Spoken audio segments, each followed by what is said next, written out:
So for a community like things like that, for you to have that discussion, you will have to start from the basics. You just cannot go right in and talking about the internet will be shut down suddenly. You know that it kind of sounds crazy. So we kind of like say, let's have a conversation on what is happening on our online communities in social media, what is happening. There is so much trolling that is happening that people think is just normal. Somebody is being trolled, somebody is being depressed by another word that somebody else said. So we said, like, let's start from there. And we collected this, so many human rights that were using social media to reach out to the community and we discussed the situation. And at that time, there was this issue.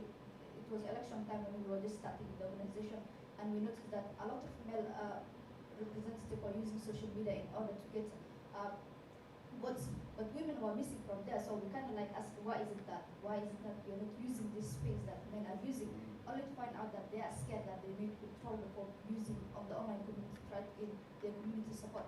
So we said, like, what may be the problem? Let's understand what is that the digital divide, because in most of our events we were having like 90% of the attendees were male, while the people who were attending were female. So the more we tried to get more female, the less the people we are losing. So we said, like, what is it that we can do to understand where the problem is? We dig deeper only to understand that the digital literacy within the Somali context is really low, because most of the schools are controlled by the private sectors, and we pay tons of money just to educate our children, to educate our siblings. So no parent is willing to spend extra money in different curriculum because the school doesn't provide digital security. You will see somebody finishing till university and they don't have any digital literacy. They cannot use the laptop, they cannot apply for jobs. So we said, let's start from the basics and like understand, like educate people from just how are they using the internet, how are you using social media. Even when they are setting up social media accounts, we came to find out that somebody else sets up the account for them because they don't have emails, because email is something for those who are working. So we kind of like try to understand the perspective of how are people having access to the internet and how are they using it, and how are they using the tools like the laptop, the computers that are available. And that's where we got connected with Speza. You're gonna cut you off there. So thank you so much. You've got really good context of Somalia. I mean, it sounds like that's really, you know, you're doing the work of building a grassroots knowledge within the country about digital rights literacy, and that's where you're, and kind of the first step in that next ability to then engage with the government. So it's really interesting. And now we're going to hear from Nima, and you know, I'm really excited to hear a little bit about the context in Tanzania. I'd love to hear about the new initiative that you're here and talking about, and then maybe you also wanted to add something just about how you see the broader African digital policy space, because I know you are networked with other parliamentarians, and how you see that context right now. Thank you. I'll start with Tanzania. I think right now Tanzania we're in a very good place, in the sense that our president, Her Excellency President Samia Suluhu Hassan, is very pro-tech, and in most of her engagements, even most recently, whenever she's swearing in national officials or in different meetings, she always reinforces the importance of using digital. Very recently, she was swearing in the new leadership of the police in Tanzania, and again, even at that point, reaffirmed the importance of digital and being online and using different online tools. And even just today, as we speak, she launched. There was an event in Tanzania with advocates, but government advocates, and they launched an initiative of accessibility of online. So that already goes to show how committed she is in the agenda. And in terms of development in the space, Tanzania is one of the countries, unfortunately, up until this point, doesn't yet have a Data Protection Act. However, just last week, the Minister of ICT tabled the draft bill for data protection, and it's going to be deliberated in the next Parliament session in November. So we're making progress even in that space.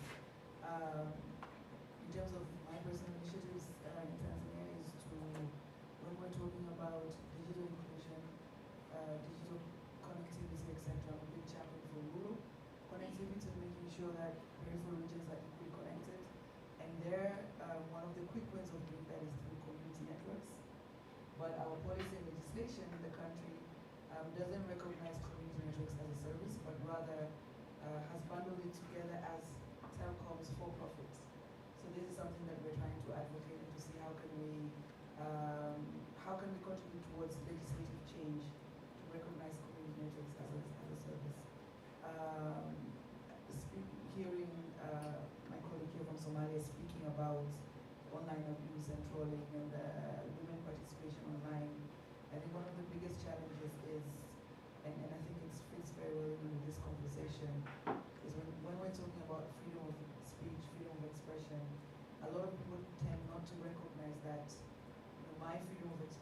ends whereas yours begin. So we kind of take it for granted, and we kind of feel that it's our right to behave anyhow online, and will not behave the same way in the real world offline. And because the digital world has remained ungoverned for many years, it's now, in fact, most countries are trying to catch up and see how can they legislate the sector. We are used of this behavior. So whenever people start calling it out or addressing it, they become a target. And why am I saying that? As a female parliamentarian, I can tell you it's not easy being online as a female politician. The level of online abuse that we're subjected to is insane. But it gets hidden under the blanket of criticism that as a politician you should accept to be criticized. But the issue is not criticism. The issue is shifting the topic from the agenda to agenda. And unfortunately, with our male counterparts, our male parliamentarians, whenever they have an issue, they'll be criticized on the issue. But if it's a female, it's going to be sexualized, you're going to be demeaned, it's going to be vulgarized. People are going to talk about you as if you don't deserve to be an MP. You're there because you slept with this person, that person, the other person. And unfortunately, at least for the African context, such a reputation is detrimental to a female leader. And you cannot go to everybody to say, no, I didn't do that, I did this, so they're lying. So there are people who will be left believing that. Now, the impacts of that is we have very few female politicians online. So even when we're trying to make these discussions of bridging digital gender gap, we were talking about improving policies, legislation. Can you imagine women who are constantly trolled online and we are leaders? What type of policies do you think I would want to make?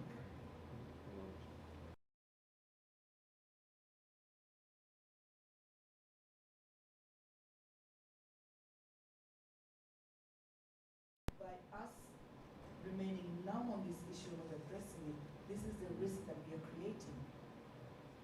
Because right now, I've been trolled online. There are times where it was like a week long of trolling, sexualized in different kind of ways, to the point that my kids were telling me, Mom, do you have to be a member of parliament? Like, do you have to be? So the impact of it is horrific. But throughout that period, not even once did a women's rights activist come up to my defense, call it out. Digital rights activists call it out. But then, when they have their agenda that they want you as a politician to carry, they'll come to you. Hey, Honorable Nemaka, why are you not talking about this issue? Please talk about it. You're a female MP, you should raise your voice. And you're thinking, wait a minute. It's supposed to be two-way. So that's on that chill. And then on continental level, obviously just very quickly, there's been a gap.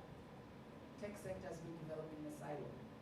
Tech on their own, as tech companies, or even if it's civil society on their own related to tech. Nowhere do they remember that, oh, we need to engage policymakers, legislators. Like we're right at the end of the priority list. But actually, we should be at the beginning of the priority list, because what happens, we create laws in our own silo. They complain about point figures, and we point figures, and we don't get anywhere. So that's one of the reasons that we created the African Parliamentary Network on Internet Governance, to try and strengthen our role as parliamentarians in digital development in Africa. And we currently have about 36 MPs from 26 countries. Great, thank you on both that point about the different stakeholders and who gets left to the last, and then it becomes a finger pointing game. I think that's one of the challenges we want to address. But I also want to thank you for your comments about gender-based online violence, because I think that dynamic is obviously one that's really important. I know Ashley Longo led a really good conversation on it earlier this morning. It's one that's important for me from the media angle, because we're seeing female journalists being pushed online. What does that mean if we don't have women in parliament, if we don't have women journalists being out there and active? So it's detrimental to our societies, but also has an impact on the type of policy creation. So I think it really is a systematic issue. Ashley Longo, I'm going to pass it to you. You might have some things to say on those topics as well. Thank you. Yes, so just quickly highlighting the Namibia situation. So as you know, one of we've been top African country leading in freedom of the media and freedom of expression for since ever. I think at some point 2018 we lost that position to Ghana, but we're number 2, but we're back at number 1. And we've been doing that without a law, for instance, on access to information. And that law was recently passed this year.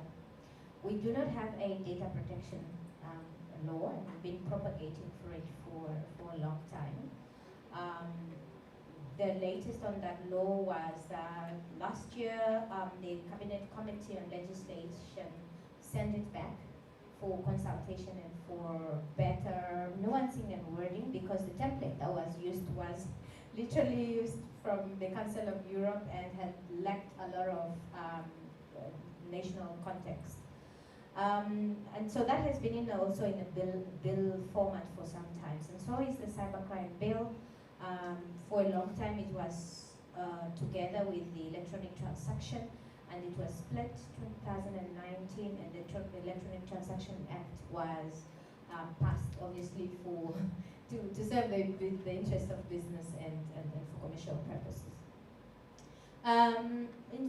Further, in terms of digital rights, so this year we have seen an enactment of a provision that was in the Communications Act on SIM registration that has been happening.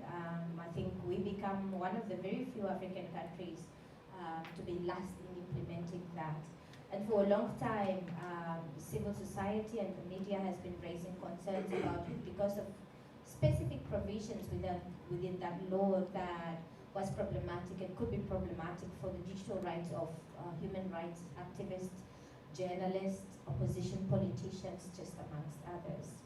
However, I mean, the internet in terms of penetration, we are 52% penetration, 51% on usage countrywide. And we see, however, a lot of threats on internet usages. That a couple of members of parliament have been calling for regulations of the internet space. Social media should be regulated. And it comes from issues like Honorable Nina is raising in terms of who is saying what, specifically about what. Maybe just as a support to that, I was doing the open data assessment for Namibia recently, and part of that was to look at how open our parliamentary process in asset declaration was. And I came across arguments from members of parliament, for instance, who says that I'm not going to openly declare my assets in this book that I live here at parliament and anybody can take a photo, because what we've been seeing is that whatever we declare here, we see it on Facebook. So that means our data and our information is not protected. So again, that speaks again to possibly the lack of legislation, because for a long time you asked, why is the cybercrime bill, for instance, not being passed? Because politicians think that it doesn't serve their interest, and they think that it's protecting the citizens to a large extent. But other than that, the freedom of information and censorship is increasingly being, we're seeing that being spoken about, and not necessarily maybe, in terms of legislations being out there and being passed. And the right, in regards to the rights to equal access and opportunities using the internet, is that our data are some of the very highest from the Sub-Saharan African capital. In the Southern African region, I think we are number 2 in terms of the price of data. Our gig of data is like $8 I want to believe. So that restricts again people to getting onto the online and realizing their rights and engagement. Yeah, I think I've already spoken to data protection and privacy onto the internet, that the absence of laws creates opportunity for a lot of abuse for those who are engaging on that platform, but also even the lack of accountability in terms of data that is being used by companies. Thank you. Great, thank you, Nashi Longo. I think one of the points, one of the examples you brought up was where you copy-pasted something, or someone copy-pasted something from the European Council, and it doesn't work in this context, right? That's one way to move fast, but it doesn't work, right? So what we're talking about is, how do you make it so that it does work in these contexts? And then the other thing that you mentioned is, that the lack of policy can often cause problems, especially when you're talking about data protection. So it's really helpful to have kind of an understanding of what's going on in these different contexts. And we're going to have definitely plenty of time for question and answer, so start, formulating your questions. But what I want to talk about now is what kind of mechanisms should be created to foster this type of policymaking that is both efficient, such that different stakeholders can participate, but also efficient and productive. I think one thing we talk about inclusion and multi-stakeholder, and it's not just about buzzwords, because this is a process that will lead to better policy, and it's really about that final output. So I'm just wondering if anyone on the panel would like to take a stab at that question.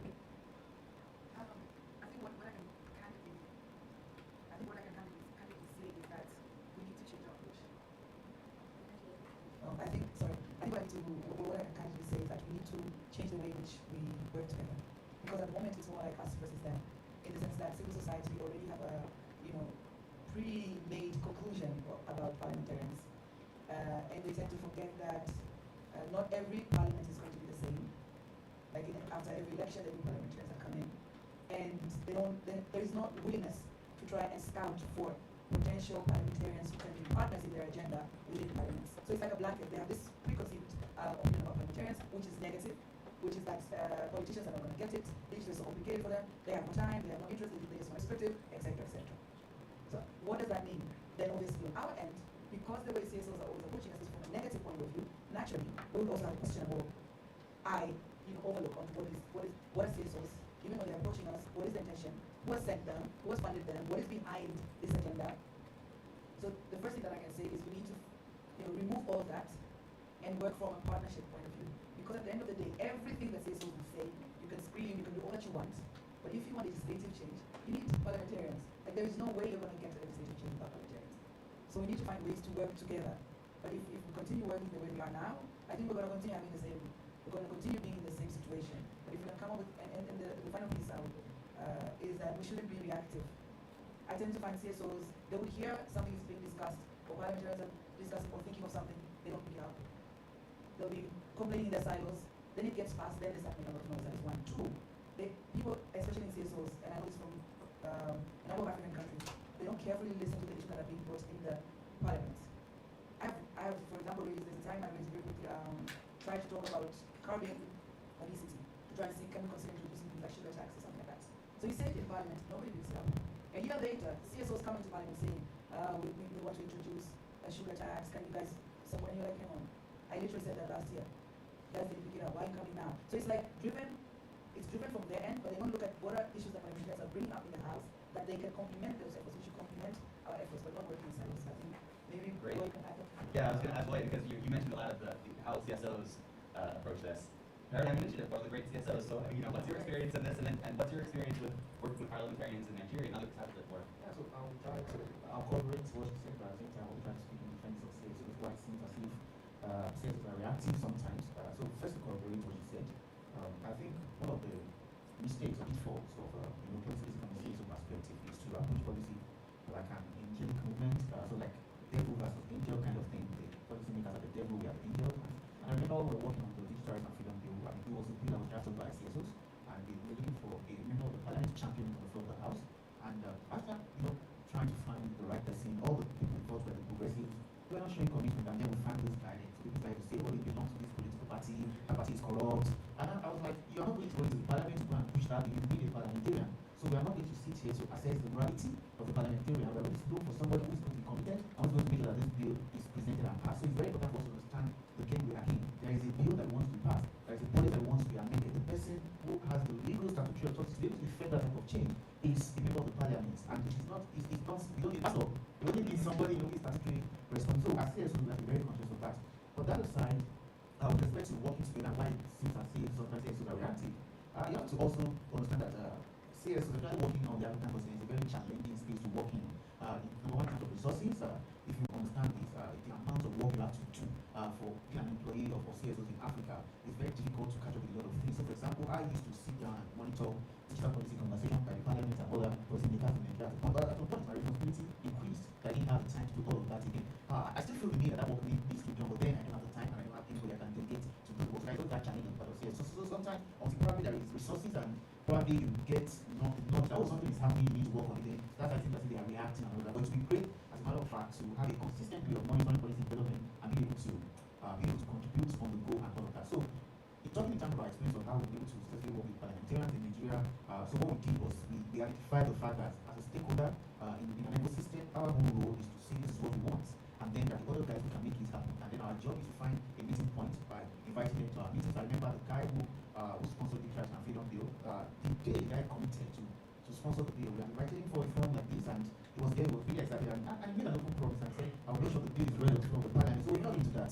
And it was able to make it happen, but in 3 months the bill was read twice on the floor of the parliament. So there has to be opportunity for engagement. We need to also create platform for capacity building for parliamentarians, because the more we engage, the more we're in the same space, the more our objectives align. But when we are too far from one another, then we can't just show up in an office and say, example, I had an opportunity to meet her on a women who went to treat Nigerians in Tanzania and Sinte. We've been talking on things we can do together. So don't be surprised if in 1 year, 2 years, we discover that we're able to achieve something significant because we have built a relationship and we also nurtured a relationship to achieve certain possible outcomes. Thank you.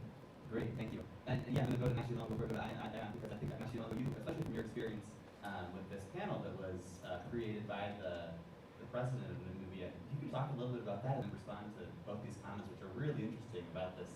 You know, I like how you put it. You know, it's not devils and angels, right? It's about policy of getting effective outcomes. So, National. Yes. So in sharing the examples from the presidential panel, we found. So I'll share a quick funny story. So we were in cabinet because we had to, after the president, we tabled the report to the president. He asked us to go to cabinet and share and present the report to the entire cabinet. And even in that space, there were still a lot of hesitancy, a lot of questions about even, you know, democratic, like the values under which the internet operates. And that for me, I found very funny. I mean, it was okay if to question about, you know, issues of access, how do we see, for instance, the recommendations that we put forward taking place. But the level of awareness, you know, at the tabling of the report, it was just sort of dumbfounding for me. Like, I didn't know that even at that level, digital rights, for instance, issues of access are not well articulated. I mean, despite the kind of work that we've been doing, and of course we've been doing this work at a voluntary basis for a long time, and we have been involving parliamentarians for some time. So with the Internet Society, for instance, I think this is what Martha was sharing earlier. Already in 2019, we held a parliament. It was a women in politics digital platforms, trying to empower them at that point about skills, how to protect themselves online, and to be able to articulate their policy perspective already. And we've followed up so much with research, and in many of those instances, we try and get a fellow member from Parliament, be it Honorable Modestus that you see here, just to say, please, we would want you to open. Sometimes it's really just engagement from that side that helps us build the trust, and from there they are going to go back and influence others and just help them understand what the narrative is engagement between civil society and the general policy makers. Even going as far as training. 2 weeks ago, we had a training for MPs, members of parliament from the National Assembly and National Council, from various standing committees, from ICT and innovation, constitutional and legal matters, education, and we literally had to take them out of Windhoek and do this over the weekend. And our partners, CIPESA obviously, and Small Media were one of these. So it needs intentionality, and again, maybe not reactive. That in this case, we were really trying to prepare them for Namibia's next review for the UN Human Rights Commission on the UPR, to say we have flagged digital rights as key issues, and were some of the recommendations that we had that were sent out. How can you, as members of parliament, make sure that by the next time when we're going for review, and or even when we go for voluntary mid-term review, we are ready and you'll be able to articulate these things from your policy engagement when they come onto the board. So there's honestly so much work that we can do. The most better way to fix policy and make it meaningful for everyone is, one, to be very intentional, and that we engage intentionally with all policymakers, and not for box-ticking exercise. That when civil society calls a meeting, it says to be, oh, they're pushing their agenda, they, you know, us versus them. That we approach that as a national development matter for that instance influence, and that's also what we try to. This is not about us. Again, most of the time, it's also not about us who are in this room. This conversation that we are talking about, policy issues, are not just to serve our interests. There's massive of people in our countries, like what 49% of people who are not connected. So what does these policies that we are engaging, that we are making, that we are talking about have an effect on them, those people who are unconnected, their privacy and access issues. So that's very important, I think. Yeah, I don't know, Lima, and then I just want to share an unfortunate reality of us women MPs. So, especially because we're online, right? I saw a few tweets, very good tweets that have been on that side. The slit is a bit too much skin. And I've had to ask if they can switch the picture, only because if it was these two, it wouldn't matter. But me, I'll be subjected to enormous amount of trolling. That look at what she went to Lusaka to try and get some. It's just, this is the reality of our life. yeah, I'm sorry for that. But thank you for I'm sharing. sharing it. Yeah. Live example. It's funny, but it's also real, and it's also scary too. So, but Ayan, we've heard about these. What I'm hearing from Ashley Longo, from Honorable Lima, from Boye, it's about relationships. That's a component, and then there's an intentional engagement. What are some of your reactions based on like the context that you told us about in Somalia to some of this, and what do you think in that environment? What does this look like potentially? Thank you very much, Daniel. I was just reflecting that was shared by Honorable Emma that talked about we need to be able to work together and collaborate. And as Somalia, as a country that is very infant and that is just growing into the digital space, that is just catching up with the rest of the world. When we discuss about digital policies, approaching the government for us is not the first thing. So as a civil rights societies, we kind of like tend to work together on how can we approach this, because at the end of the day, when a policy is created by the government without the support of the stakeholders, it's basically just going to hurt us. And when we create and develop a policy without the support of the government, it's basically useless, because at the end of the day, they are the ones who have to pass. So something that we have been working on is creating sort of a mechanism that we can follow on working together. I remember back in 2020, there was research done, a survey basically done by the British research community, that they published a survey that says that Somalia has the most affordable internet in Africa and the seventh across worldwide. And Somali community took it to the internet and they were celebrating, because we don't get such things most of the time. So people were very happy. But the question we were asking ourselves as a DS, we were like, affordable to who? According to who? Because who was involved when this research was done? Because according to me, if you say like 0.5, a lot of people may be cheap, but to the Somali community, they are using that 0.5 to put food on their table. It is simply survival. So when you say it is cheap according to who? Is this are we targeting this the number of the dollars, or are we talking about real affordability, inclusion? Are we talking about that? So we kind of like need to discuss like what mechanisms are followed when such policies are created. So I'm a project manager, so I look at this from the perspective of a project management cycle. How will I do this if I was supposed to engage the government? Because I know if I sit around waiting to hear from the government, they will never do it. So the idea you start the conversation and you tell them like, hey, this I think are the mechanism that you should follow when you're creating policies. It would be important, which is to start from the basics. What will you do like when you're creating a policy? It's like you have to talk to the people who are involved, their needs, their concerns, their perspectives, and as well as assess those people, stakeholders who have an input. Because there are some policies, if they are backed up by stakeholders, it will skyrocket. It's something at all. But when it's not involved by those people, it's nothing. So we need to assess both sides. What are the people who are the marginalized, their concerns, what are their needs, what their perspective, as well as assess those stakeholders that we think will have a huge impact in this, and discuss, and then go forward with the government and discuss about it.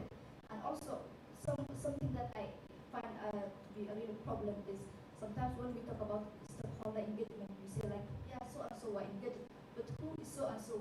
So and so have the skills enough and the knowledge enough to have an input in this, because sometimes we're just ticking the box and saying like, they were involved, they were there, but they were there because they felt important to be in that room, and then they just nodded their heads and they went home, not realizing that they agreed to a policy that they may affect their life.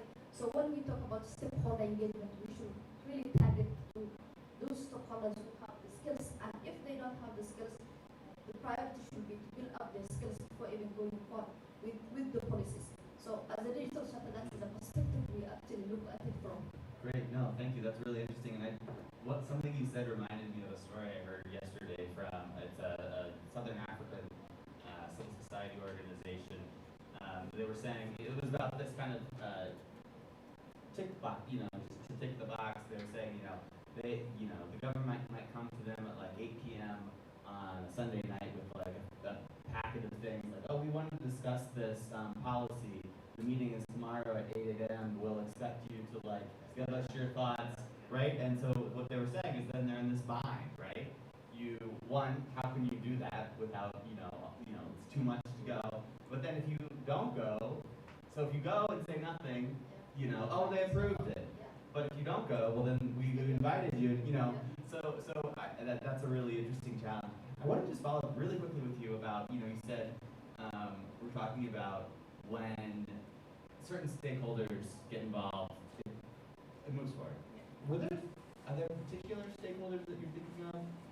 Or could you give me maybe an example of what situations does that happen? Because I think you're right, and I want to talk about that.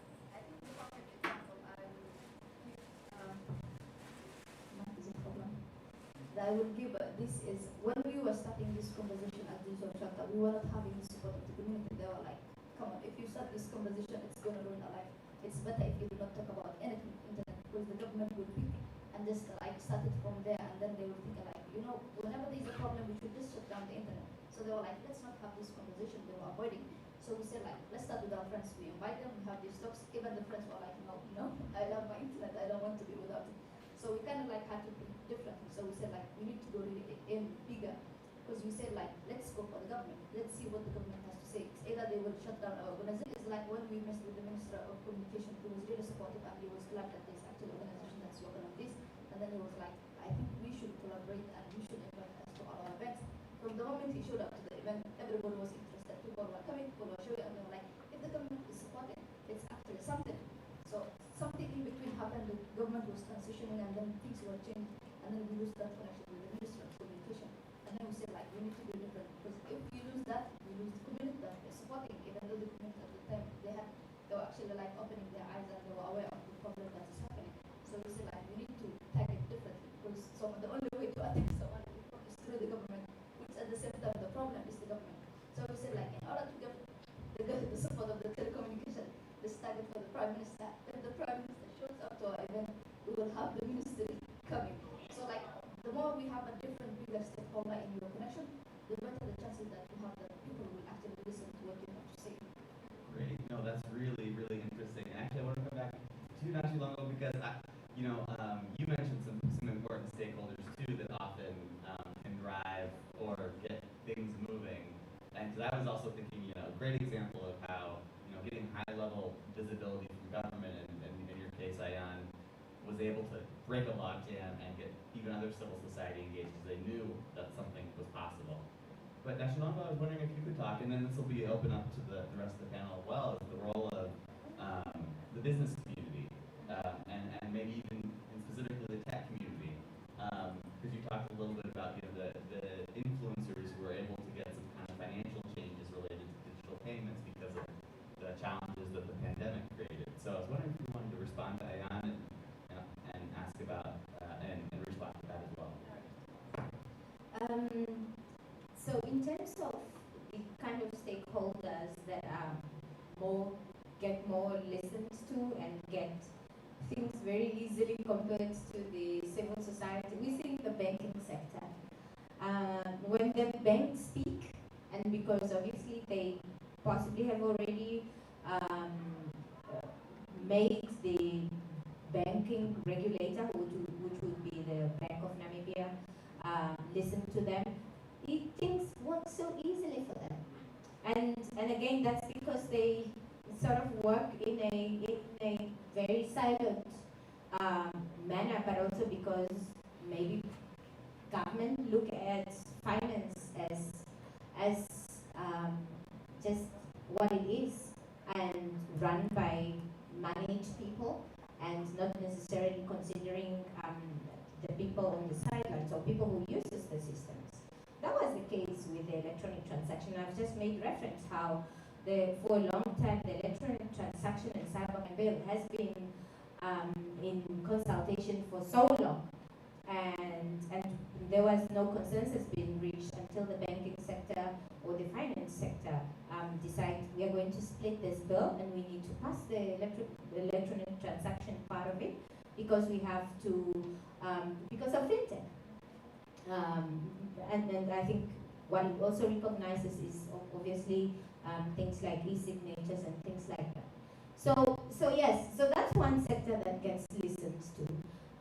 But also when I think I mentioned this in our earlier panel, was content creators, because they have voices, they've got followership.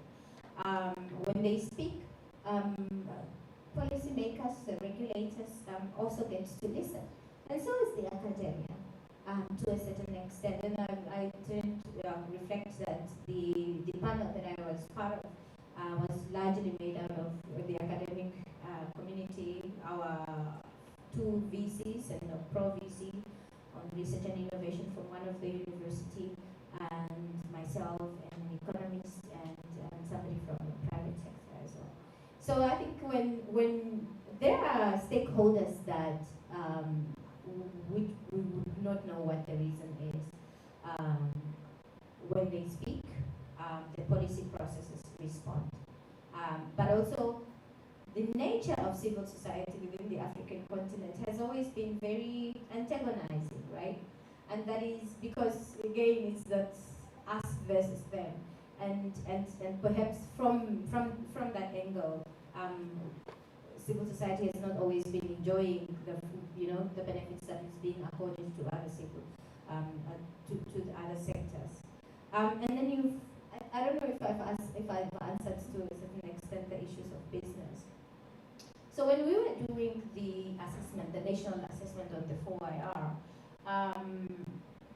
again, I think the issue of different stakeholders not wanting to be in the same room with each other, especially private sector, we see that coming so much, and that tells us a lot. I mean, we had to cluster, for instance, stakeholders that on this day we will be in this city, or be in this town, or be having this room, and we expect all stakeholders that are engaging on maybe infrastructure to be in the same room. We found that in some of the cases, stakeholders says, no, we are not going to be attending that room.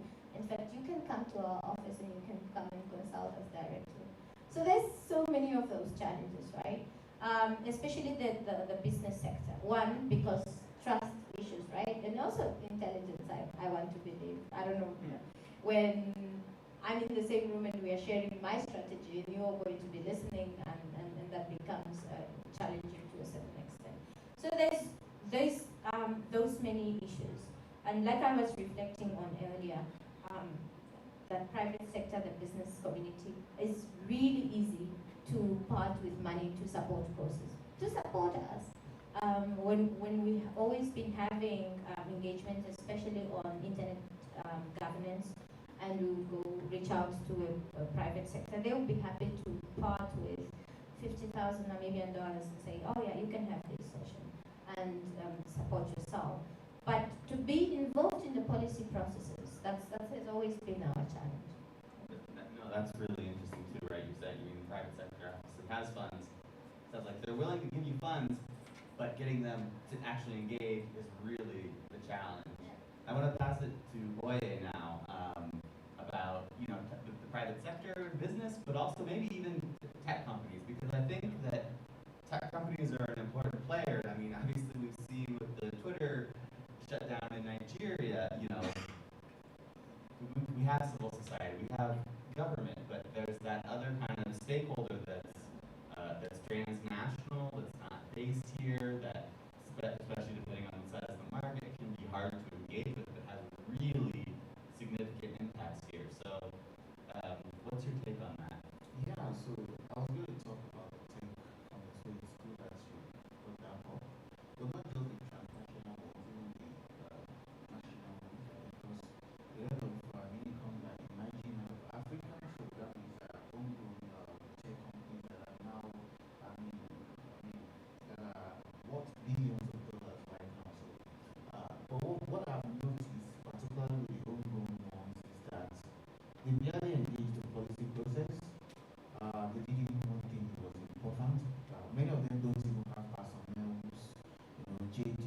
focus on government regulations and stuff like that. Sometimes until when there's a government hammer on them, and then it starts reacting and all of that. So I also feel that these homegrown tech organizations in Africa specifically have a responsibility that I don't think they are performing yet. If you look at the Googles of this world, they have a public policy team and they have a budget actually that they usually spend sometimes to support civil society, sometimes to support academic research, which in a way give them some sort of lobbying power.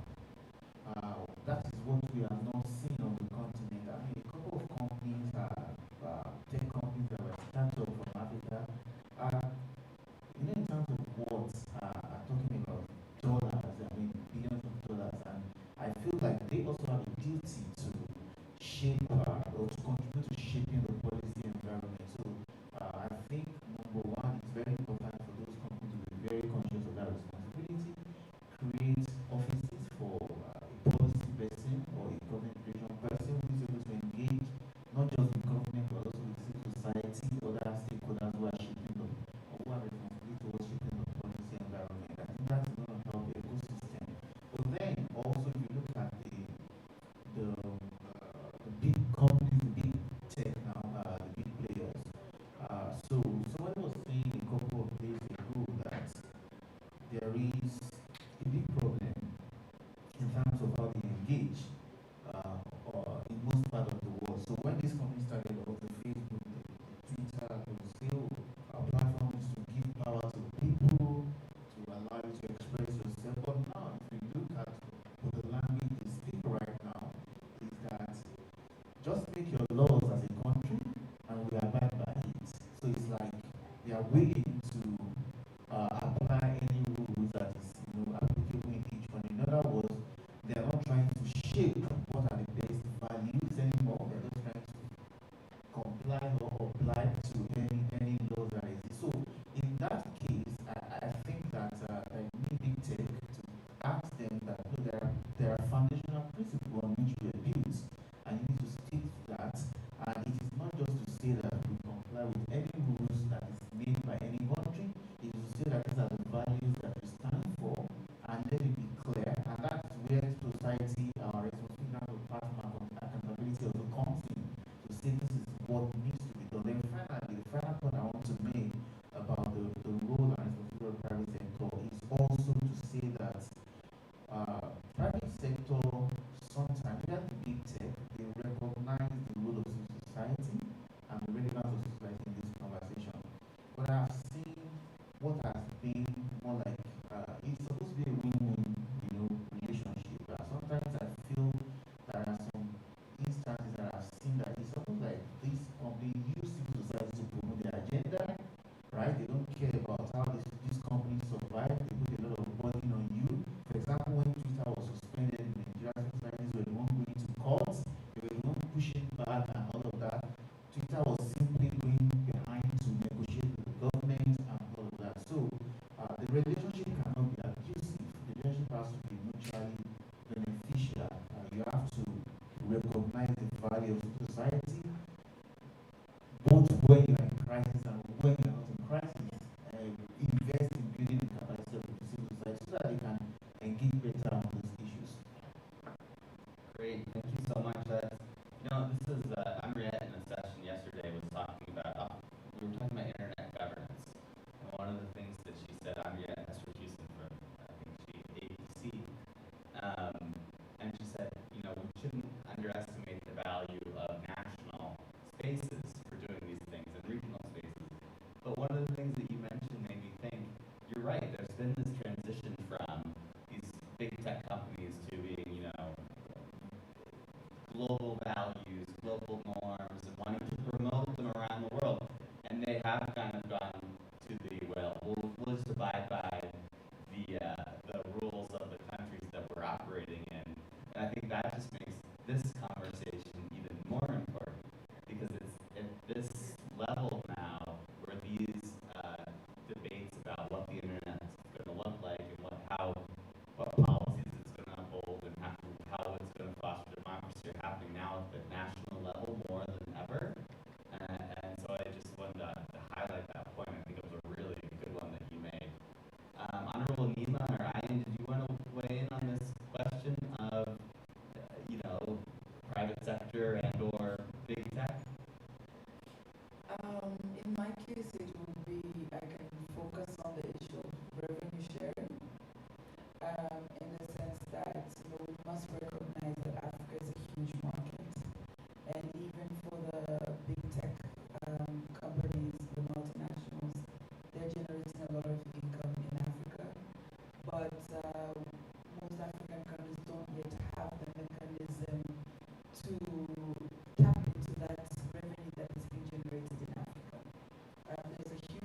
sure that through OECD members by 2023, they'll be able to get a 15% tax of the revenue generated from in countries. Because what happens is these multinational social media platforms and other big tech companies operate in African countries, generate sales from African countries. So there's an issue of country of origin of sales, but they're not registered in those particular countries. So they end up paying taxes in the countries in which they're registered, which either would be in the EU or in the US, etc. And that creates a loss on the African continent. So there is that discussion of making sure that, as African countries also benefit, that revenue sharing through either digital tax, digital service tax, or other mechanism. And then that brings us to the issue of transparency. What's the social responsibilities of this big tech? How transparent are they going to be in this effect? And we have also have to appreciate some of these big tech companies, their annual turnover in terms of sales is sometimes twice, thrice, 10 times more country GDPs.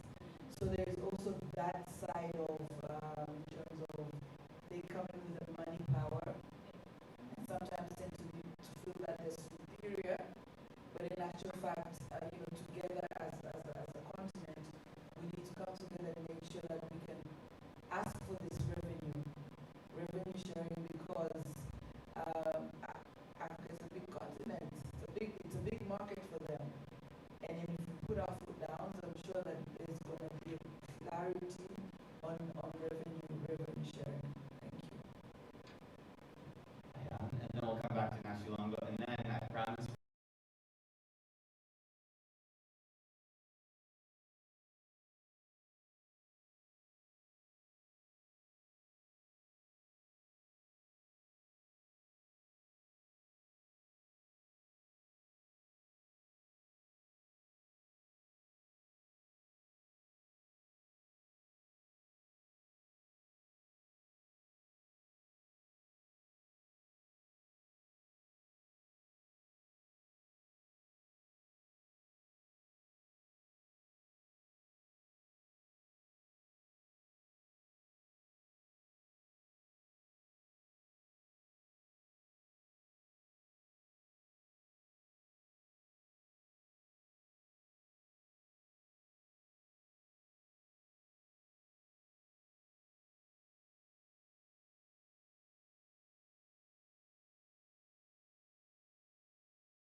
We're going to get to questions from the audience, so be prepared.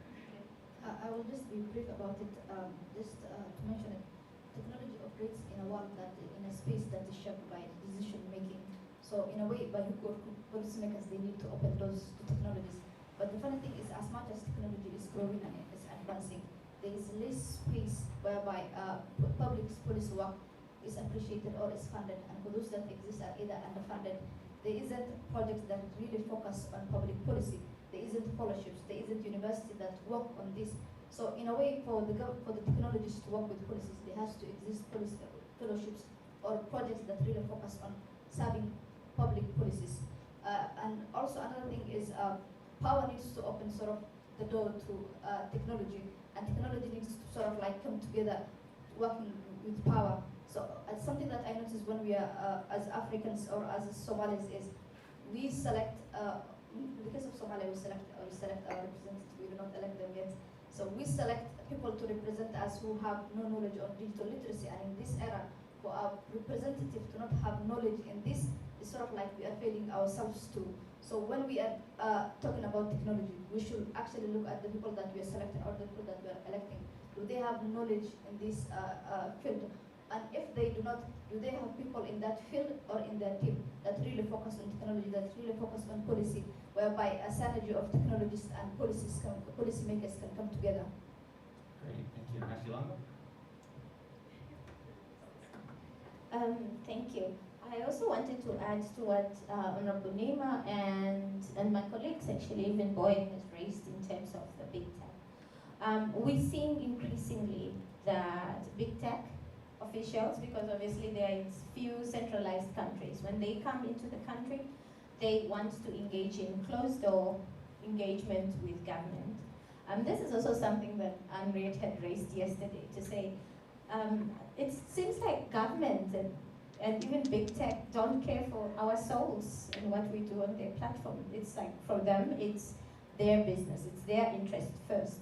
And so we have been raising this issue for a long time in these spaces, asking big tech that they don't come and run to us, civil society, when they're in trouble with government, because now it suits them, right? Because when they come, they jet into the countries, they have their closed door meetings with government. We don't know what happens in those conversations. We don't know what happens in those conversations. So I'll give you a quick example, and I hope it's not as very specific. Few weeks ago, our tax revenue CEO signed a memorandum of understanding with MOU with the CEO of the regulator, CRAN. And it was very obvious. I mean, tax and the regulator, we didn't see what the MOU was about, but it was very clear this is digital tax being spoken about. And who did the big tech colleagues on the African continent came out to? It's us that they WhatsApp immediately. What does this mean? What does this mean for us? Are you able to hear more conversation? I'm like, but you are here. And you had conversation in rooms that we went in. So how do we make sure that your interests are protected? But also, even in that case, who would be carrying the burden of these taxes? The citizens in countries that are not well resourced, in where accessing is a big issue. So there's so many of those things, and so it's important that we engage openly. I'm glad to hear that the members of the oversight board of Meta at least are here and they are engaging. So that's a good place to start. Yeah.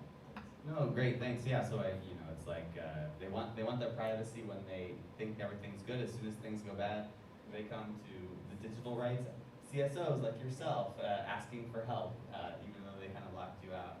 Yeah, I think that's a challenge, and it goes again to this issue of relationship building and intentionality. Beneficial. And beneficial, making sure it's reciprocal. Yeah. I would now like to open up the floor to questions.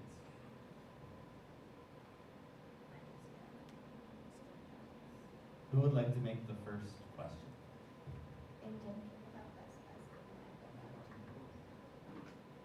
You can also make the first question if you like.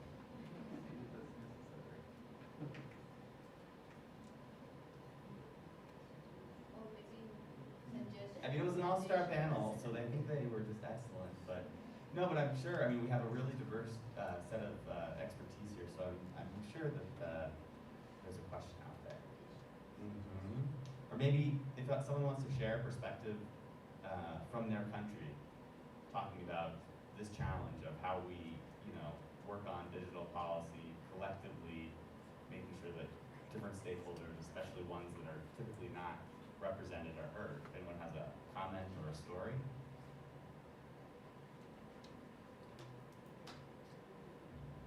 Yeah, no, you guys did a great job. Did you have a comment on Asim? Because you're active in the Yes, hi everyone. This is Asim Tungad from the DRC. Rhodes International. We work at the intersection of human rights and technology.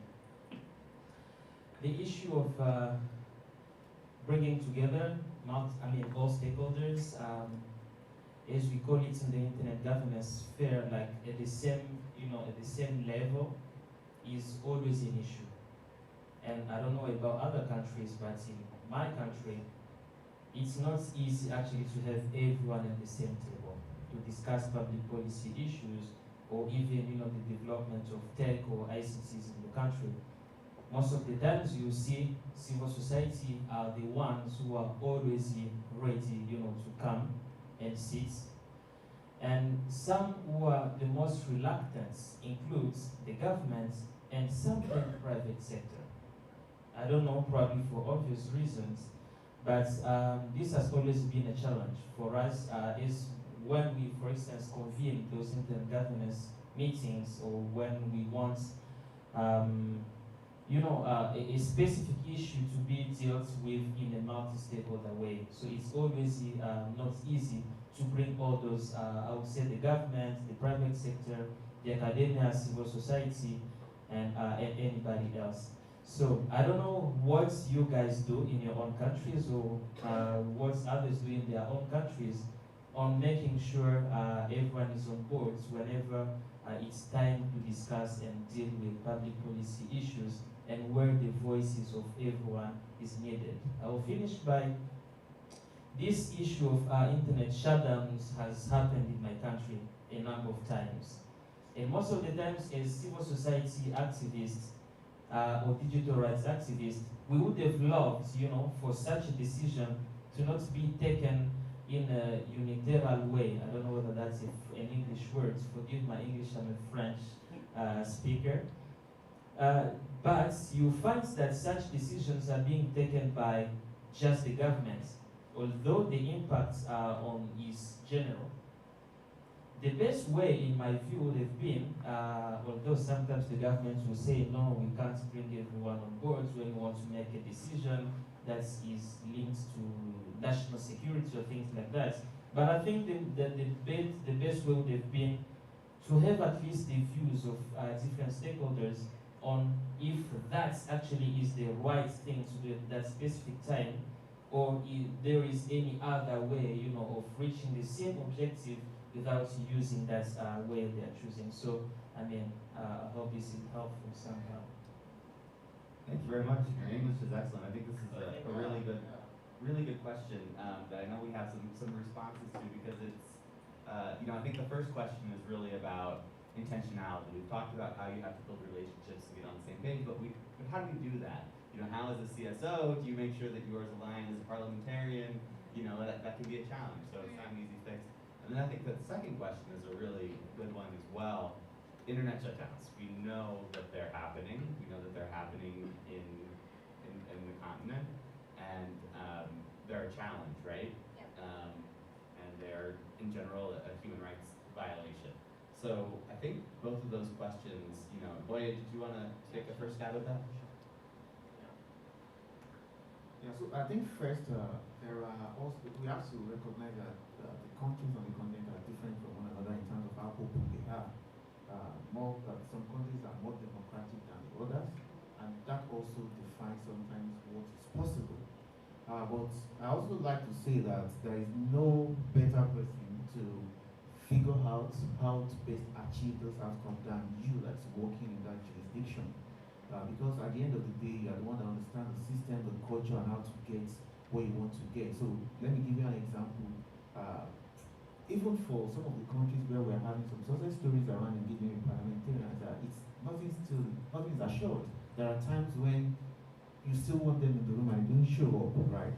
But what's important is to understand your ecosystem, the reality, the context, and all that. I recall that early this year, we were supposed to have some engagement with parliamentarians on data protection and digital rights in Nigeria, and the thing is, no parliamentarian showed up, but I could already tell that would happen. So what I did was that I wasn't just inviting the parliamentarian, I was also inviting their senior legislative advisors, because I already suspect that some of them might not show up. Even those that confirmed that they were going to come 30 minutes before the meeting started, calling, or the president has asked that I come to the State House and all of that, and I can't say no to the president and stuff like that. But when you envisage that things like that can happen, then you have like what's called like a plan B to make sure that you are still able to achieve what you want to achieve. So what I did in that context was that as I was inviting the parliamentarians, I was also inviting their legislative aides, because I know they work together, and I know that if I can get the legislative aides in the room, even though if I may not have achieved what I want to achieve 100%,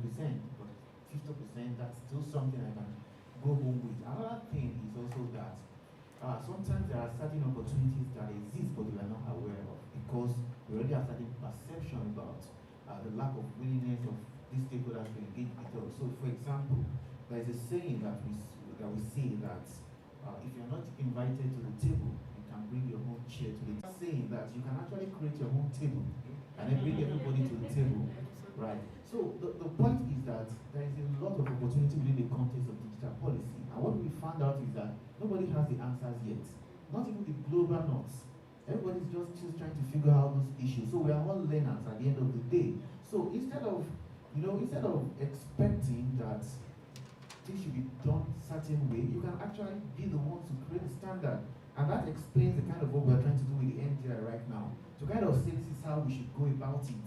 So the point is that while it might be very difficult, there are always opportunities. There are always gaps that can be explored. Remember, parliamentarians are politicians. Politicians like to show that they are working. And if you can make their job easier, they will work with you. So, for example, the Digital Rights and Freedom Bill, by the time we presented it, we've already finished the draft. So we just finished the draft, and the guy who was presenting to the floor of Parliament is presenting it as his own legislation. And we're not dragging ownership with him, just push it up, it's yours.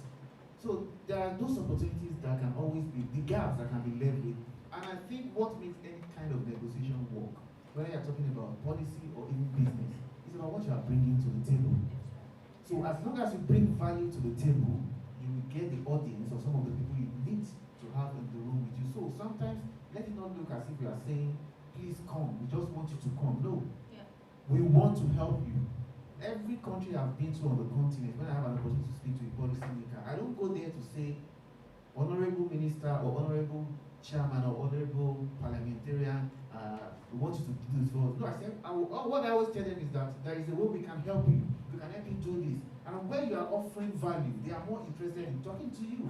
When we're at the IGF, while people were waiting for the Minister of ICT in Malawi to come and open the cocktail, the Minister of Malawi came to my hotel to have a meeting with me and my colleagues because I had reached out to him to say we can help you on your policy development. So he saw me as somebody who was offering value and he wanted to talk to me.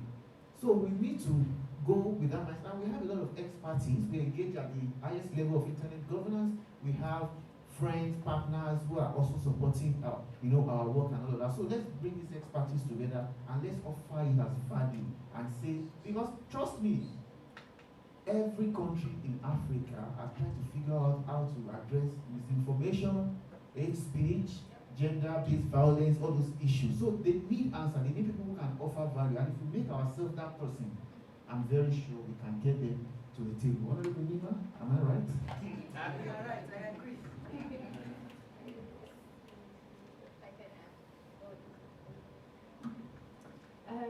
So I totally agree with you, Boy, and I think all of us agree on mutual beneficiary in the policy making process, so for instance, I just want to give an example. So for instance, I think I've mentioned the SIM registration and how it's being passed in Namibia right now. Civil society was not consulted. And now there's a motion on free or public free Wi-Fi. And civil society is now being consulted because they think this is of public interest. So again, in that relationship, it's about give and take, or you take what you are able to take, right? But also, most importantly, what also Boye was mentioning is that it's to align your work to a way that it looks like you are solving the national problems.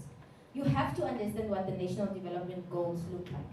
You have to understand what this minister's 5-year contract look like. What are the deliverables? Because only then you'll be able to speak to national demands or issues, right?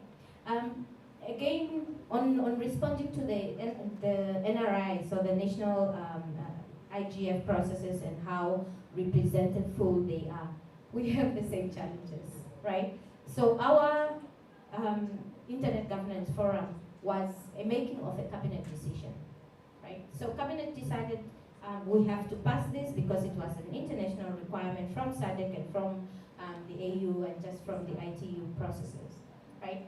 And ever since then, it has been in the hands of civil society. The Internet Society is the Secretariat for Namibia Internet Governance Forum. And you'll be shocked, maybe not so shocked. That government is supportive of it, right? It is happening, it is okay. But it takes so much for us to say, but this is what the discussion from the internet governance processes was. And so we can use this to push, to support policy deliverables, to support processes of technology policies within the country. So we have all of that. The government is happy to be supporting processes that are happening for the sake of supporting, but again, that's because you are doing the heavy lifting for them. And that's really, again, governance, right? It's not just one person doing it, it requires all of us to be doing the hard work. Thank you. Great, thank you. Yeah, I want to come back to we have to wrap up quickly, so, but the internet shutdown question, I think it's a good one, because really ultimately, if you think about it, it's a policy failure, right? Because if there is a legitimate thing that they're trying to attend to, oftentimes like schools, tests or something, and they're not doing it in a multi-stakeholder way because there's other ways to achieve that goal, right? But if they'd reached out to other people, it wouldn't have happened, right? But I want to leave the last word with Honorable Nima about the reaction to what Hoye said and Ashley Longo about what policymaking can look like when you get people on the same page and when people are coming to you in a productive and collaborative way. Thank you. What I can say is I totally agree with what Barry said, and I would like to reaffirm the fact that oftentimes the way in which civil society approaches us is kind of in a prescriptive way. It's like they will have done their studies or evaluations, research, etc., and they come to you and be like, oh, there's something maybe on tax. This is what we've prepared and this is what we want you to say. And I'm always like, I'm not your messenger. I'm not going to stand up in parliament and raise an issue that I know nothing about. You guys have discussed on your own. If you really thought I'll be of use, why didn't you even include me when you're developing it? So I'm not going to be a messenger. Then you stand in parliament, you're in the middle of your contribution, and then your speaker stops you, asks your clarification, and you start going, just because someone fed you with that information, you don't own it. So there is a difference in inclusion. If you want us to carry your agenda, it needs to be our agenda. How do we make it our agenda? That's the job you need to figure out, how to make your agenda become our agenda. But certainly there is so much power in collaboration. I've already had people come to us and say, oh, the African Parliamentary Network on Internet Governance, so now we need you to go to governance and say 1, 2, 3. And I'm like, no, we're not going to do that. It needs to be our agenda. We need capacitators to understand the issue and own the issue. But we're not going to be messengers. Thank you. Thank you. And on that, I think everyone in this room has our marching orders, right? We need to figure out, it's about relationships, it's about community building, and that's what the Forum on Internet Freedom in Africa is all about. So it's really been a pleasure to be moderating the session. I've learned a lot. I want to especially thank the signers who have been signing during our presentations. If we give them a round of applause. And of course, I also want to thank all of the panelists who, I said they were all stars at the beginning, and even after, I'm like, they're even better than I thought. So I just really want to give a round of applause to all of Hoye and Honorable Nima and Ashley Longo. Thank you, everyone. Thank you also for being a great moderator. Thank you. And thank you. Oh, take your microphone.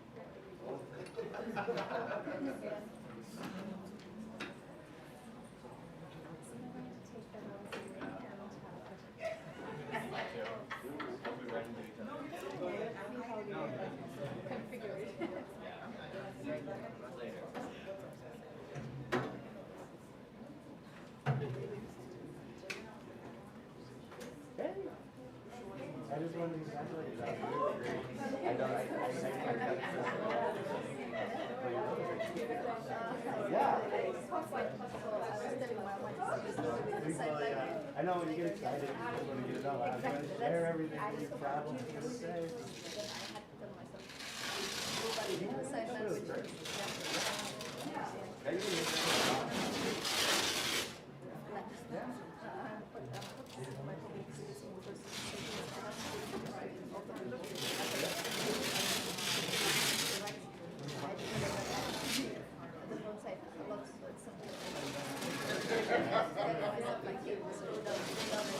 Oh, it felt really good. I mean,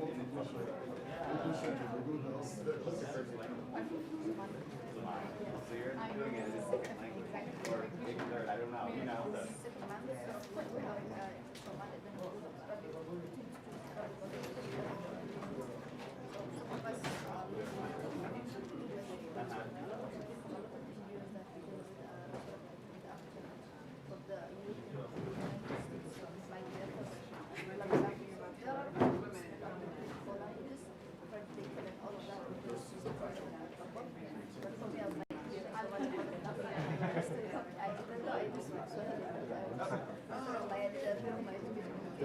Oh, well, yeah, so those were.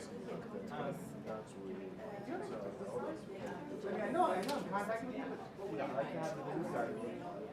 And I like to find you. But also, National Endowment for Democracy. National Endowment for Democracy. Okay, so yeah, so my organization is actually based.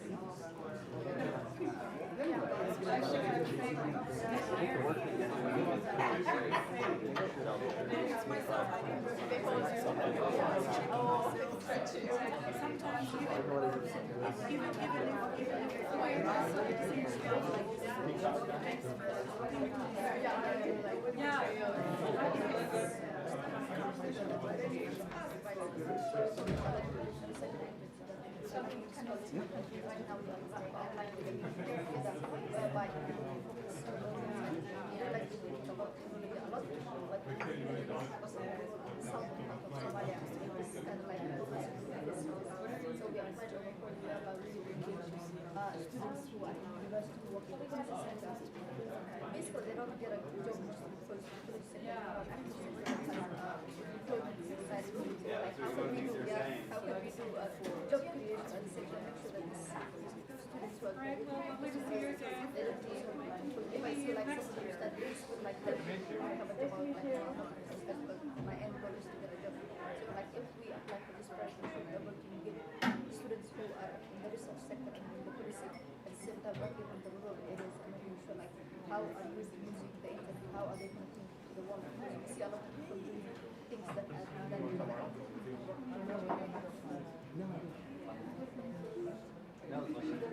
I know, that's what I came over. So,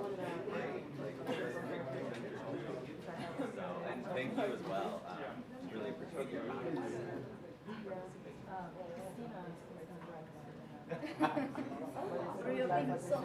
Good. Well, I'm glad. I mean, it's very sad. Something that to get somebody from the government into our discussion is really like going to the moon. Like we have to break down. They will show up 10 hours late.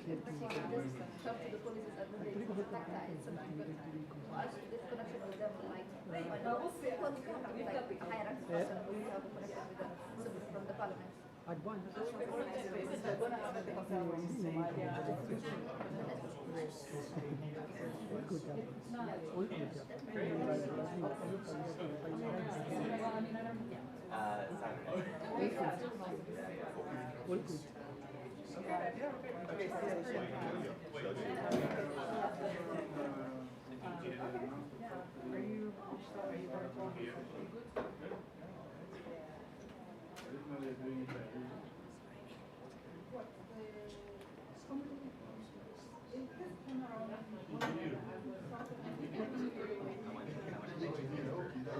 Doing your best. I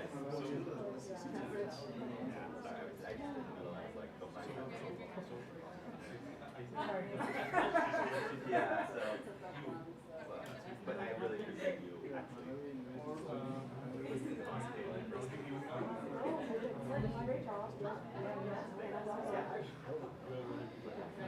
So,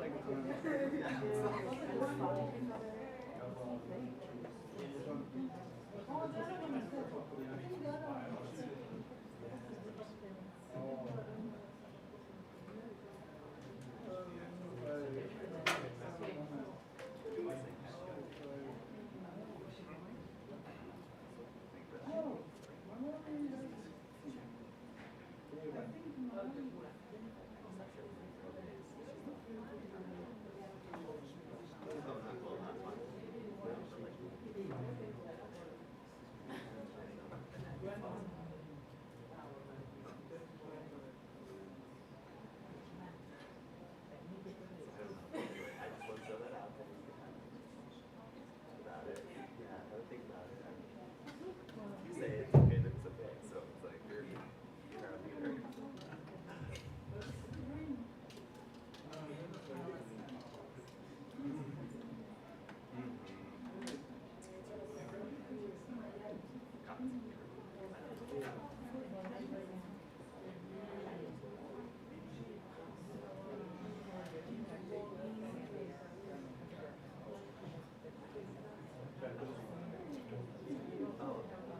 Okay, so for yeah, it's been like that. Yeah. Okay. Well, that's good matching. Yeah. Okay. Okay. That makes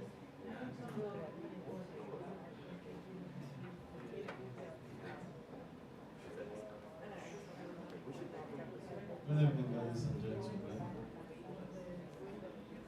You're all welcome to this panel, the title of which is the mapping of the rise of digital authoritarianism in Africa. And today we are going to present a project carried out by Global Voices, of which all of us are.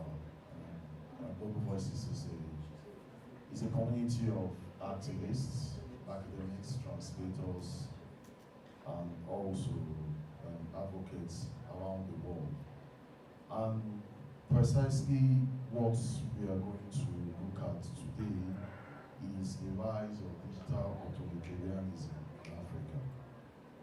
Digital authoritarianism in itself is a concept that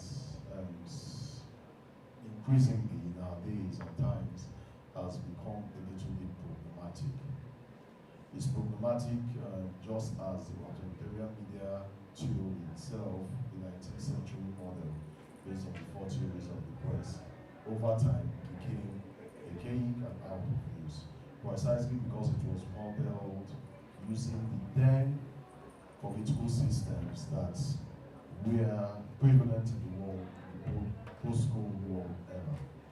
After the fall of USSR, the authoritarian regime media theory itself fell like a pack of cards because the conceptualization for which it was based were no longer tenable.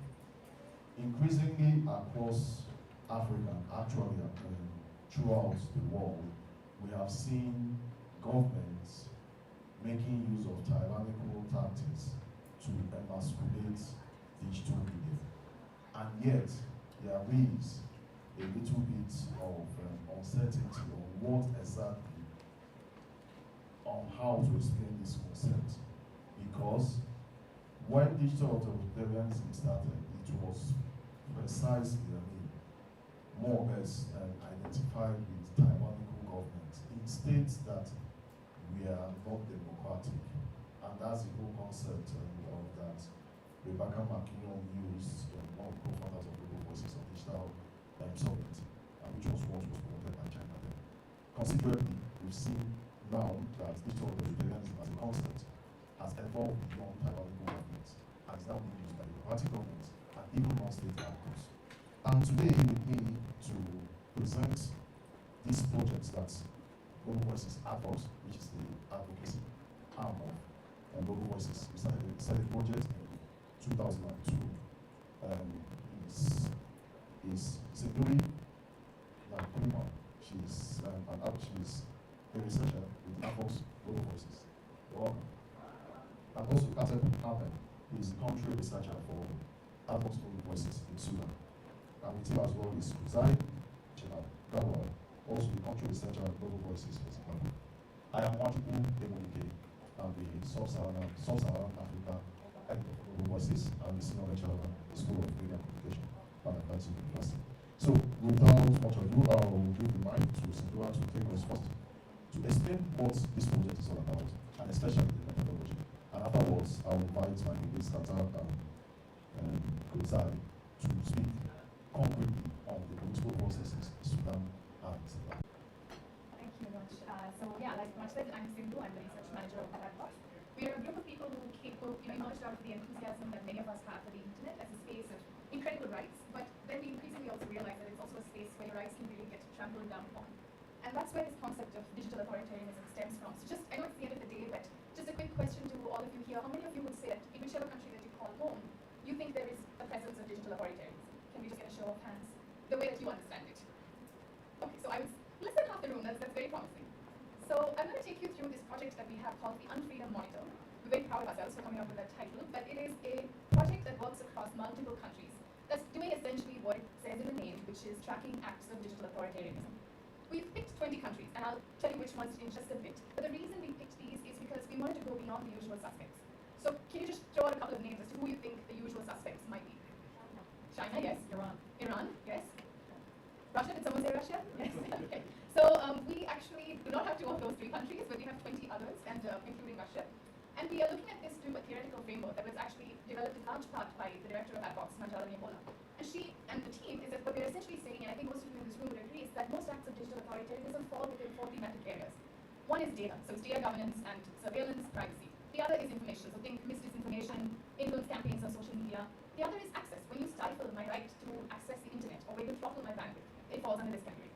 And the fourth is speech, purely my freedom to express myself in online spaces and to share my opinion. Our final product is a data set that has 660 items, which is actually going to go up to about 1,000 in a couple of weeks. And we have 24 individual reports from these countries, from these thematic areas, pieces of journalism, headline reports. I've added a short link over here to our briefing note if anyone likes reading research material for recreational purposes. This map is hugely outdated because it only shows 11 of the 20 countries that we're in. And you will see that we have a legend which shows us which thematic areas are present. So the country where I live in, India, for instance, is going on in the space, and within the African continent. So I'm going to take you a bit through the methodology, but if you want to speak more about it and you enjoy research methods, I'm happy to speak later as well. But what we're essentially doing is we're working with researchers who are on the ground or who are very familiar with the context and are not there usually because of safety reasons. And we are asking them to really look at acts of digital authoritarianism, which is an example of when a government is enforcing digital authoritarianism on its people. And we're asking them to really use this incident as an organizing principle. And we've asked them to pick 2 incidents for each phase, and sometimes they come to us and they say, how? Because there's so much going on. And we say, pick the ones that are most emblematic, representative of what's going on, and also that you think is pertinent to share with a wider audience, or needs a little bit more introspection from a research point of view. So here, our Brazilian researcher, Laís Martins, she actually looked at this incident where Bolsonaro's government paid influencers to promote ineffective medication against COVID-19. That falls under the category of influence campaigns, and she analyzed it. Now, you pick your incident. What do you do next? Right? You pick, these are some of the most common offenders. So we find a lot of privacy, surveillance, arrests, and internet shutdowns. So once you pick your incident, what do you do next? You find media items. And media items, to say very broadly, is anything from a social media post to a news article to even a piece of graffiti on a wall that is related to this incident in some way. So Kusai here, for instance, one of his incidents is the arrest of the journalist Hopewell for what he said on social media in Zimbabwe. And he used a number of items that spoke about how this is part of a broader trend in the country. It's not an isolated incident. And this one speaks of another incident where a journalist has been persecuted, harassed by the state. We keep all of this on a platform called Airtable. It allows us to have this interrelational database that you can then see how different actors are linked to each other. It's public, so I can share the link with you. And we talk about context, subtext, basically just deep reading of media items to tell us how this forms part of a broader incident, and also what narrative is it espousing. I'll tell you a bit more about narratives, but just to give you an example, these are some of the items that our researchers analyze. We encourage them to work in local languages because it gives us a kind of insight that I, as an outsider, would never have. So within the item, what we're specifically interested in is the narrative frame, which is kind of the normative stance or the ideology. It is what the item is saying about the issue at hand. So if you pick something like a government statement or what a minister is saying, and one thing that they might say about surveillance, if they can say it, most times they won't admit to it, is that state surveillance actually improves security. So we've heard this a lot in Myanmar, where they say, safe cities, smart cities, great for the country. Also the case in Zimbabwe. But if you are a stakeholder who opposes this kind of surveillance, you might say, what, surveillance of citizens is unconstitutional. So what we're essentially looking at when a researcher like Kata goes and looks at one incident is to find around 20 items that give us the A to Z of the narrative frames that are available. What is being said in the media space? How is the state using its own tools like social media, state media, to really use soft power to drill down on what it's doing and to justify its actions? And then how are stakeholders responding? In the instance where states just don't open their mouth about it and acknowledge it, the absence of narratives also becomes an interesting thing for us to study. And I'll very overall conclusions right now. We're coming out with a report sometime early next year. But for now, as much said, the type of government, honestly, it doesn't matter. It is digital authoritarianism happens across regime contexts. Even though some types of governments are more vulnerable than others, we see that in different regime types, it manifests itself in slightly different ways. So in Zimbabwe, for instance, we see that it is offline authoritarianism adapting to new modes of technology, whereas in a country like Russia, which is really pioneer of forms of digital tools, it is sending off that technology and letting other countries to use it. So that's an interesting factor, and that's where variability comes in, but not the presence of digital authoritarianism itself. There are some key indicators that coexist with digital authoritarianism. Like one of the pieces around, we know that the other is almost always around, so there's tightening press freedom. We know that is usually a pretty good indicator that it's happening, because it creates this tolerance for the laws, for the legal system to use scenarios and to target vulnerable groups like female journalists, or as we saw in the case of Egypt, sexual minority groups, abundant. Now, the role of private capital isn't something that I touched on about already, but it's a huge component of the work that we're doing. And we see it as, because the internet, I mean, even though Runet and Great Firewall might say otherwise, the internet isn't something that stops them, or it's kind of hard to make it stop. Digital authoritarianism is very much a transnational process. So if it starts in one place, it's very easy for it to travel to other places. So we find that the biggest private players are obviously the tech platforms. We've spoken for the past couple of days of this conference about their role. And we also find the role of private service providers like quote-unquote mercenary surveillance companies, and how difficult it becomes to track the influence of their work. We find the export of technology, such as from China to Zimbabwe, facial recognition technology, or in other cases from France to Egypt. And we really believe that mapping this flow of private capital and technology is really important in order for us to see how things fit into a broader scheme. That leaves me with the methodology, and if you have any questions, I'm very happy to answer. And I'll pass over to Kata. Thanks, Edo, very much. So, about Sudan, I will start with some key information about Sudan. Sudan received its first piece of information over internet in 1996, and it was only 2 megabits per second, and it received it from United Arab Emirates. According to the statistics of 120, the number of users of internet in Sudan is 30.7 million users, and it represents almost 31% of the population. Sudan has 4 main ISPs and other ISPs that focuses on corporates. The 4 main ISPs, one of them is owned by state, called Sudan, and it has many branches in Africa, in Mauritania, Senegal, and other countries. Mobile data in Sudan is the most common means to access the internet, and it represents like 14 times to the fifth line internet. So we found that there are some evidence that prove the existence of digital authoritarianism in Sudan, which are the government violating the privacy of the users. They revoke access from citizens. They manipulate the digital space. The information in the digital space. About privacy violation, in 2013, CISLA, which is an NGO based in Canada, they published a research or a report saying that Bluetooth devices are planted in an ISP called Canal. They are planted to grant surveillance to the internet traffic over Sudan.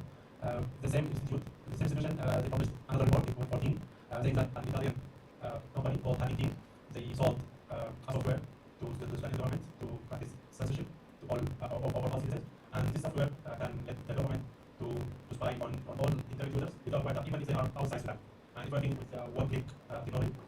In 2014, the Parliament's Communication Committee confirmed the existence of censorship in Sudan, as they say we should stop spying over citizens. So that's it's a piece of evidence clarifying that there is censorship in Sudan. In 2018, the General Intelligence Service, they planted spyware at human rights defenders' devices when they were in workshop outside Sudan.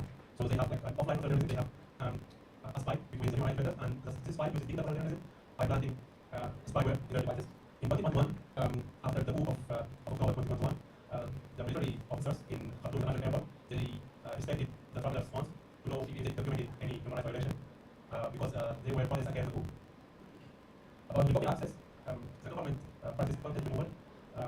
They contacted many platforms, many social media platforms, and Facebook shows that on its transparency report. The government contacted Facebook many times to remove content and to remove and delete accounts and pages on Facebook and Instagram.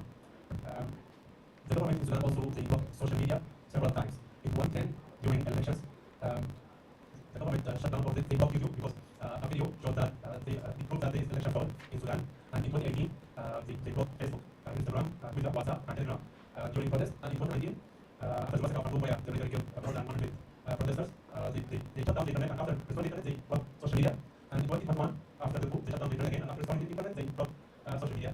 About internet shutdown cases, the government shut down the internet in 2013 during the mass protest against lifting fuel subsidies. And in 2019, they shut down the internet, as I mentioned, after the massacre of Khartoum. In 2020, they shut down the internet during during national exams. In 2021 and 2022, and 2022, they shut down the internet after the coup.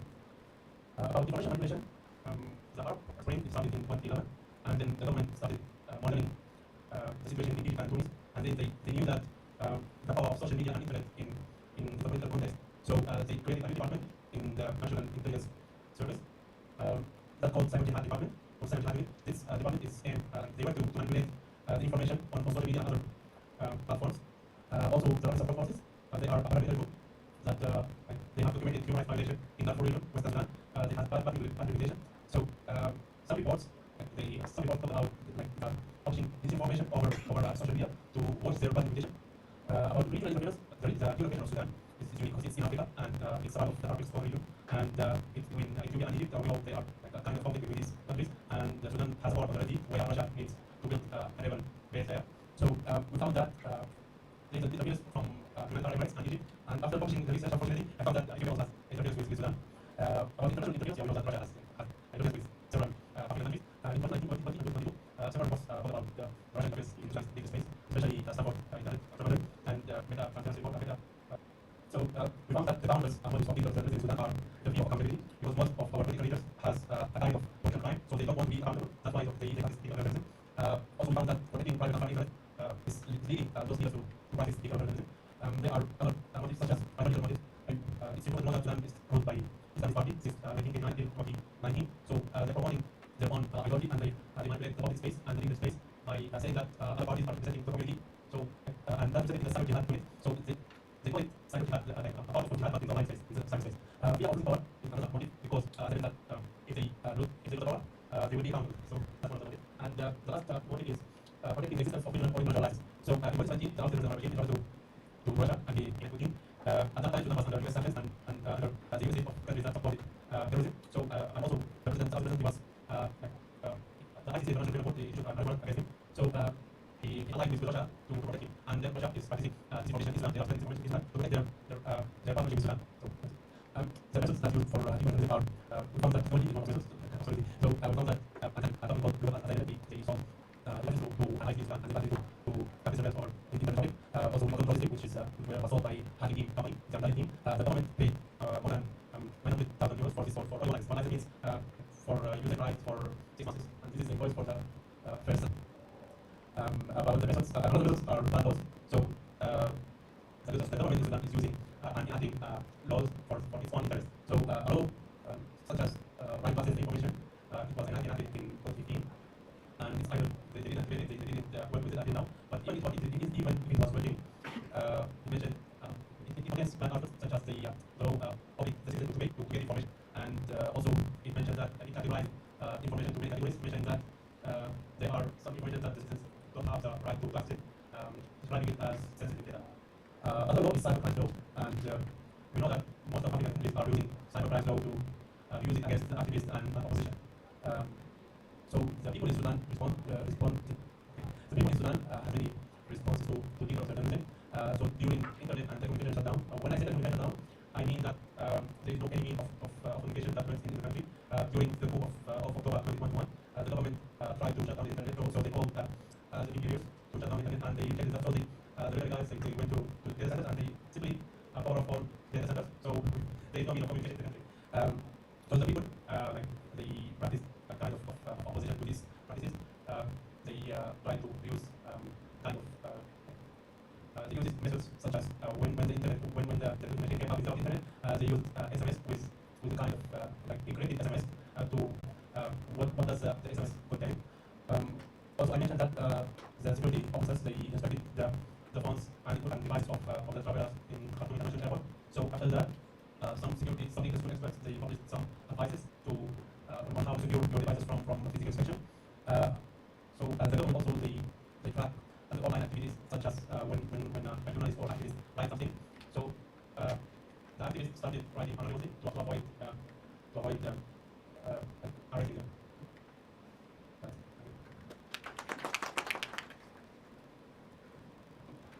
So I'd just like to give something in that exchange. The first act of digital authoritarianism preceded the coup which moved in the year 2017. When that's in 2019, when there was a nation shutdown and the order of the regime to have protests which are happening over fuel price increases. A number of activists and journalists were targeted and all this happened under the cover of an internet blockade. So as the Joint Communications law, the country is witnessing a serious crackdown on civil society, closing down civic space, targeting journalists, activists, and opposition party members. The country is undergoing a period of democratic repression and authoritarian rule consolidation, aided and abetted by technology supplied by foreign countries from China, Russia, Israel, Iran, as well as Belarus. The government is using a number of surveillance software methods which are identified as having been purchased from Israel. Mobile subscriber catches from Iran, the regime, 2014. The latest contract system being used right now by the Postal Telecommunications Regulation Authority of Zimbabwe is called the Telecommunications Traffic Monitoring System. There's been a lot of discussion about this, as official ignorance is that this is being used to monitor and regulate revenue from all the network operators. This was supplied by a Spanish company, and the product is the Physio Suite.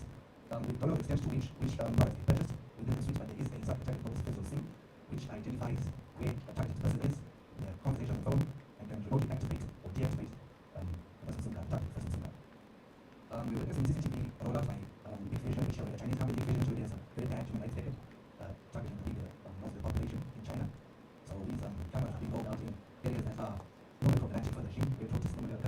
So Nigeria is to identify who these people are who are leading these protests. These cameras are linked to a single database called National Database constructed by China, also linked to police stations.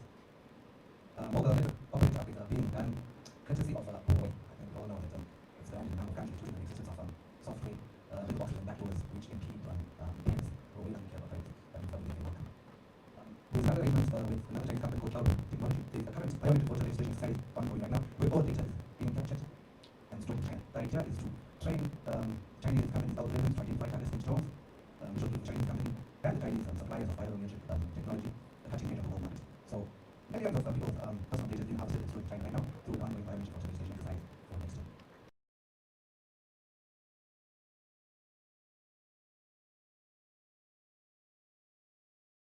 Independent media, public media, permitted to cover events by the president, but privately also by the law. The president can specify the action should they show up at the events that day.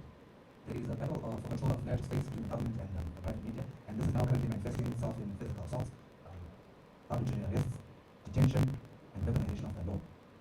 So our research findings from the CMO indicate that private business is identified as an enemy of the state, identified as people who perpetuate a regime change agenda. The investigative goal is not to be political power of the regime. Okay, a plethora of laws are being used as well to clamp down on civil society and voices of dissent. There's a vertically contentious law called the Institutional Communications Act, which restricts civil services providers' ability to safeguard users' information and protect their privacy rights by forcing them to install hardware or software that would permit the government to monitor calls in real time and after the call. Failure to comply with this law is a criminal offense. So usually companies are really, all the major operators are really quick to shut down the internet should they start to use it. There's a contentious data protection act which lawyers have described as frivolous, vague, and vexatious in that there's no clarity in terms of what constitutes false information or disinformation. It is a law that's being used to clamp down on civil society and voices of dissent. It has never been used to arrest any government supporters or government officials who post false information online. It's mainly used to target journalists and other voices of dissent. So the particularly contentious part is section 164C, which pertains to the transmission of false data messages. So the interpretation of what constitutes false data messages lies in the discretion of a unrated compromise institution, accompanying the state capital of the judiciary at the moment. There are proposed private voluntary organizations amendment bill, which seeks to criminalize the work of civil society. They will be, should this bill sail through, there will be a number of arrests, unlawful arrests, searches, demands for documents from NGOs, civil society, by government without any court orders, and the idea is to shut down civic sites as we have election next year. Alright, so there's no secret that China with the Belt and Road Initiative is actively exporting digital authoritarianism to Zimbabwe by encouraging a number of Chinese companies to invest in Zimbabwe. There is currently a directive issued within the Office of the President and Cabinet to actually select Chinese and Russian companies for the provision of telecommunications equipment, installations, and upgrades specifically from China and Russia, rather than from any companies from the West who are seeks to also help the regime. There is a lot of technological and military pop-up with the regime, with the idea being to safeguard the investments billions of dollars in guns and loans. So there's been a lot of discussion and debate as to whether China was indirectly involved in the removal of Mugabe from power, because he has operated in the interest of the coal, chrome, and Chinese sectors. So there is a very strong bilateral cooperation between the ruling party and the Chinese Communist Party, and this is being manifested through cultural exchanges, strong youth interaction between both parties, training of young graduates from universities from Zimbabwe and China on how to operate and use Chinese technologies for purposes of surveillance. So I'll just wrap up quickly with my quick findings for instance, they chose one the arrest of a whole bunch of government journalists who were critical of the government. So we know that there's a tendency to stifle media and free expression online. Should anyone express any views contrary to the official narrative that the country is under sanctions, unjustified sanctions, they will be arrested immediately. The closing down of these two narratives of them versus us, the binary classification of citizens as either pro-government or sellouts for countries on national development agenda and national development of the law. The second is the pertains to surveillance. We note that the government passed a resolution to allow CCTV image capital C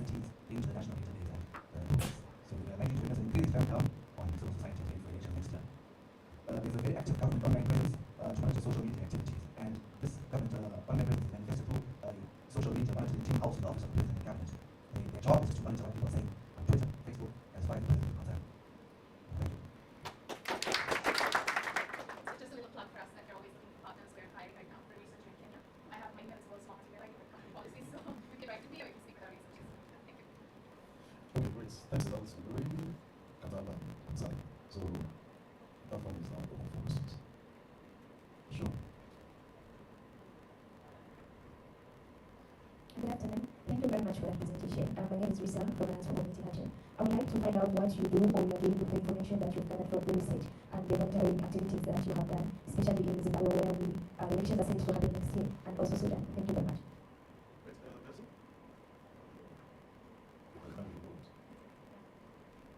Thank you. So we are still very much in our data gathering and reporting phase of things. So we have a public database that is accessible. We encourage our partners to use it in advocacy that they might be doing. We also publish a lot of work. So Desire and Katab write for Global Voices, where they speak about this work and that's then amplified by our partners. To be completely honest with you, even though we're called Advocs, I don't think we've entered the advocacy phase of this project just yet, except in the form of sharing the findings that we have. And that's going to be our next phase, where we're going to explore how we can work with, especially local partners on the ground. We're very aware of Zimbabwe's elections, like you mentioned. A couple of other countries also coming up for elections. I think the urgency of what we do is now in Myanmar, where it just keeps getting worse every day. So we really want to work with our local partners, especially our researchers, to see what we can do. We have ideas. Comments, questions? Push the button back up. Thank you very much. I think on that point, of saying many shares of ideas, is to say one of the advocacy spaces that have to they want to expose the African Union. Of course, the United Nations will have various advocacy spaces, and particularly because of what we say has shared, and also the importance of Sudan, advocacy at the national level can only imagine when we get to what kind of resistance. But sometimes when we do raise into the regional, there is a platform where we challenge to many of our countries also could be able to aid so probably it's one of the platforms that we want to just being able to identify the special rapporteurs in the area of the public department in the area of to process the recommendations and then the responsible because I never think that we are responsible. Thank you. Actually, we're very happy to do that because essentially Global Voices and Advocacy rely a lot on partners.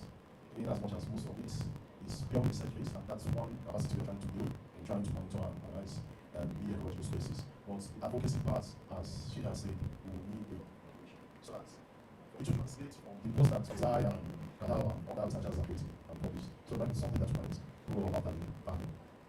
Any other contribution, please? Questions, comments? Sure.